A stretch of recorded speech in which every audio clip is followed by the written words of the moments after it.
Meanwhile, the US military strikes on 3 of Iran's nuclear facilities did not destroy the country's nuclear program. That's according to a preliminary classified report cited by CNN and the New York Times. The report says the American strikes are only likely to set back the program by a few months, as Iran's stockpile of enriched uranium was moved before the strikes and therefore not destroyed.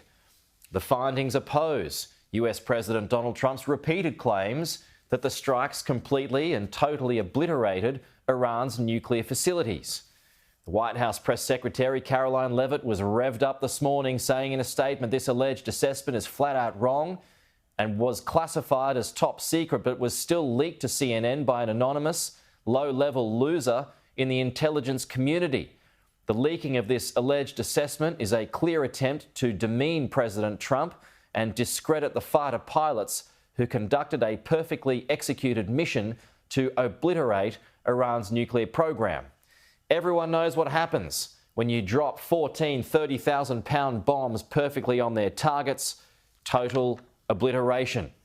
Well, joining us live from the Netherlands this morning, CNN's reporter Kristen Holmes. Before we get to the NATO summit, Kristen, just want to ask you about that CNN report, if you can elaborate on what you know about it and its potential accuracy.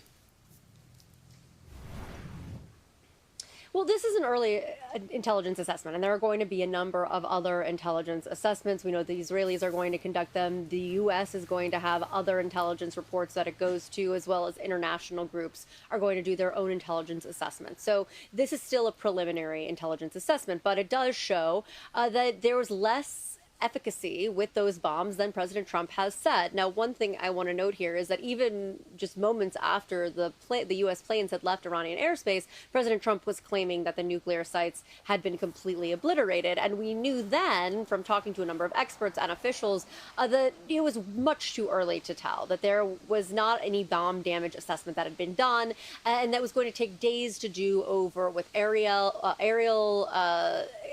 intelligence as well as intelligence on the ground, that this is a multi-step process. But President Trump has continued to hammer that home. Now, this intelligence assessment came from the Department of Intelligence Agency, the Defense Intelligence Agency, DIA, and that is an arm of the Pentagon. You can tell there from Caroline Leavitt's reaction that they are very unhappy that this leaked. They do verify its existence, but they say that it is flat out wrong. And of course, part of the reason that they are going to say it's flat out wrong is that it goes against what President Trump and the Secretary of Defense, Pete Hegseth, have said.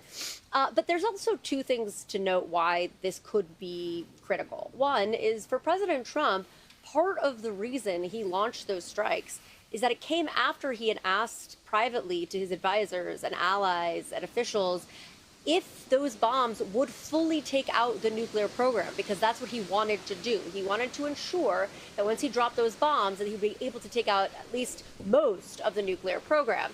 So that's partially why you see some of this reaction. But the other part of this is, what does this mean for a potential Iranian nuclear deal? President Trump cares deeply about getting the Iranians to the table.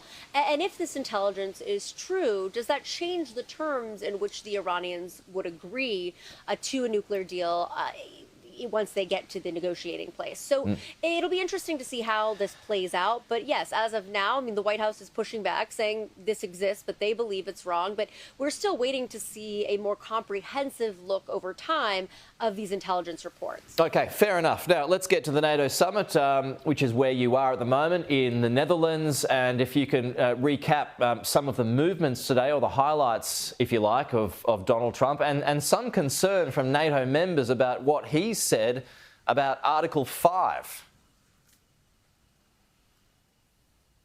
Yeah, he was asked about Article 5 on the plane on the way here, and he gave it a very non-committal and very vague answer, essentially saying it depends on what you mean by Article 5. If you mean we'll be friends with them, sure, I support being friends with them, and I support their safety, but nothing about the actual defense. You know, if someone strikes one, they strike us all, that kind of alliance, which Article 5 is. He did not mention any of that. And that, of course, has raised concerns that President Trump is not going to agree to sign on to raising defense spending by 5% of the GDP, that he is not going to sign on to this alliance the way that it stands. And this has been something President Trump has talked a lot about. He has insulted the alliance. He has said that he's not really sure why we pay into NATO when we are protecting countries or offering defense to countries across the ocean. So you can tell that a lot of the leaders here are going to be on edge. And in fact, even before he arrived, he posted a text message exchange with the NATO Secretary General, in which the Secretary General was praising Trump for the ceasefire, saying that it was an amazing backdrop and he had been successful, and a lot of fawning and a lot of praise there. And it just goes to show you that these leaders want to be on President Trump's good side, and they know that some of that is, giving him compliments, that he has an ego that they want to maintain. And so hopefully to get what they want, they'll continue to stroke that ego. Okay, Kristen Holmes, with the latest from the Netherlands. Appreciate that, Kristen. Thank you. We'll talk to you soon.